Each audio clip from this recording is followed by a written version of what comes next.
मिट्टी का दिल। एक गांव में एक व्यक्ति अपनी पत्नी और पुत्र के साथ रहता था। जहां वह और उसकी पत्नी नम्र स्वभाव के थे, वहीं उनका पुत्र बहुत गुस्सैल था। वह हर समय चिढ़ा हुआ रहता था और बात बात पर गुस्सा हो जाया करता था। गुस्सैल स्वभाव के कारण उसकी किसी से नहीं बनती थी। आए दिन उसका आस पड़ोस के लोगों से झगड़ा होता रहता था। उसे कोई पसंद नहीं करता था। उसके कोई दोस्त नहीं थे। माता पिता अपने पुत्र को लेकर चिंतित थे। वे चाहते थे कि उसके स्वभाव में परिवर्तन आ जाए, लेकिन लाख समझाने पर भी उसका गुस्सा जस का तस रहा। एक दिन गांव में एक सन्यासी का आगमन हुआ। वह विचित्र तरीकों से लोगों के जीवन में सकारात्मक परिवर्तन लाने के लिए लोकप्रिय थे। जब माता पिता ने उनके बारे में सुना तो अपने पुत्र को लेकर उनके पास पहुँचे और बोले, बाबा, ये हमारा पुत्र है। समस्या ये है कि इसे गुस्सा बहुत आता है। गुस्से पर इसका कोई नियंत्रण नहीं है। ये हर किसी से लड़ता पड़ता है। हमारे समझाने का भी इस पर कोई असर नहीं होता। आप कुछ ऐसा करें कि ये गुस्सा करना छोड़ दे। सन्यासी ने कहा, ऐसा करो, आप अपने पुत्र को आज दिन भर के लिए मेरे पास छोड़ जाओ। माता पिता ने वैसा ही किया। वे अपने पुत्र को सन्यासी के पास छोड़कर घर चले गए। सन्यासी ने लड़के से कहा, पुत्र, मैं तुम्हें एक काम देता हूँ, क्या तुम वह करोगे? लड़का भी अपने गुस्से से परेशान था और चाहता था कि उसकी यह आदत छूट जाए। वह बोला, यदि आपके दिए काम से मेरे गुस्सा करने की आदत छूट जाएगी तो जरूर करूँगा। सन्यासी उसकी बात उन मुस्कुराए और बोले, मैं प्रयास कर रहा हूँ पुत्र, तुम भी मेरा साथ दो। जाओ, चिकनी मिट्टी के 2 ढेर तैयार करो। लड़के ने वैसा ही किया। तब सन्यासी ने कहा, अब इस मिट्टी से 2 दिल तैयार करो। लड़के को यह काम कुछ अजीब लगा, लेकिन वह सन्यासी की बात मानकर मिट्टी से 2 दिल तैयार करने लगा।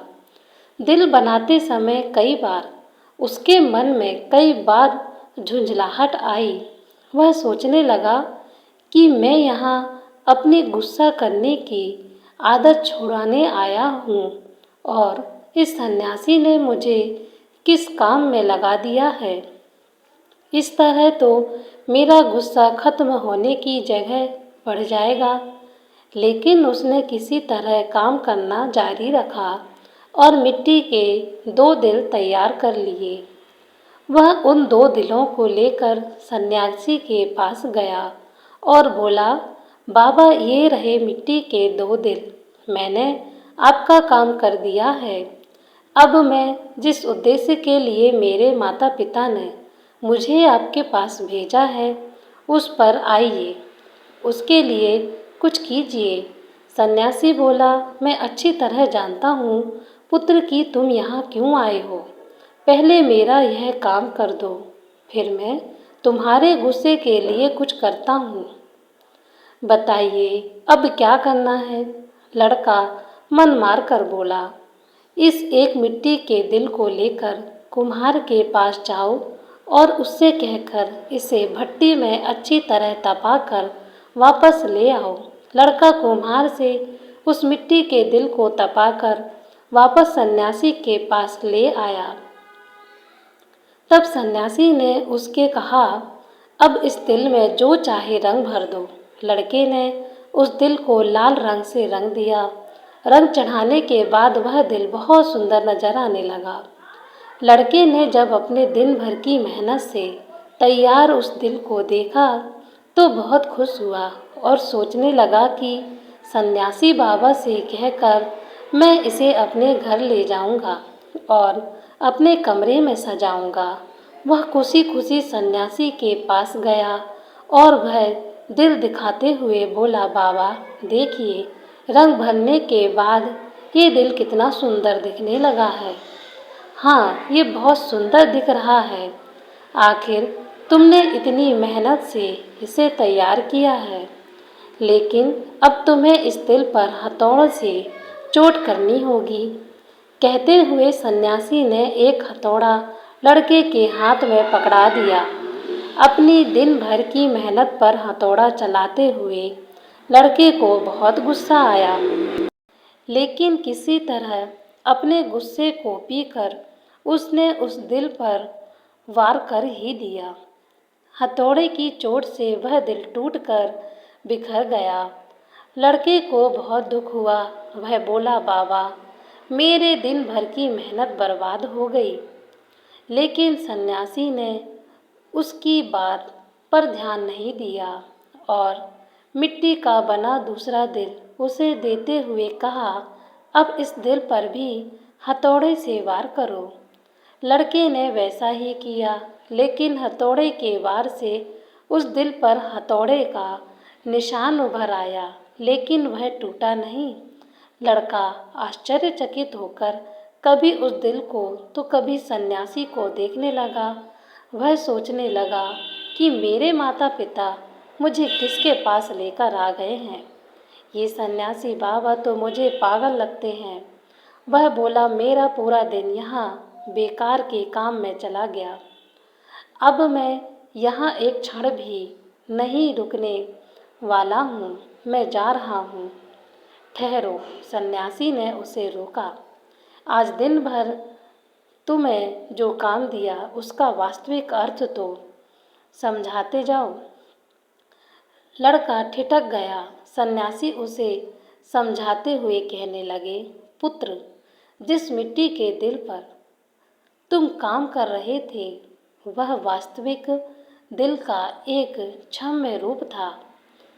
जिसे तुम मिट्टी के दिल को आग की गर्मी में तपाया, वैसे ही अपने दिल को भी क्रोध की भट्टी में तपाते हो।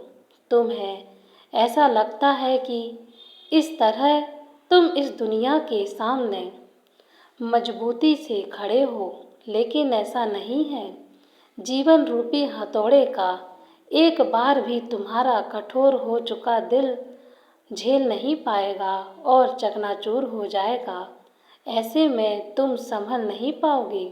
जीवन के दुख दर्द को सहन करने के लिए तुम्हें अपना दिल नरम बनाना होगा। जब जब भी उस पर कोई दुख आएगा, उस पर कुछ समय के लिए असर जरूर होगा, लेकिन वह टूटेगा नहीं, बल्कि कुछ ही दिनों में संभल जाएगा। क्रोध जितना नुकसान दूसरों का करता है, उससे कहीं अधिक तुम्हारा स्वयं करता है। इसलिए क्रोध करना छोड़ दो। अपने दिल में प्रेम और क्षमा को स्थान दो। उसे विनम्र बनाओ। लड़की की आंखें खुल चुकी थीं। उसे सन्यासी को वचन दिया कि वह अब से अपने क्रोध पर काबू रखेगा और अपना व्यवहार सुधारेगा। क्रोध जितना नुकसान दूसरों का करता है, उससे कहीं अधिक तुम्हारा स्वयं करता है। इसलिए क्रोध करना छोड़ दो। अपने दिल में प्रेम और क्षमा को स्थान दो। उसे विनम्र बनाओ। दोस्तों, यह कहानी आपको कैसी लगी कमेंट कर ज़रूर बताएं। चैनल को सब्सक्राइब करना ना भूलें।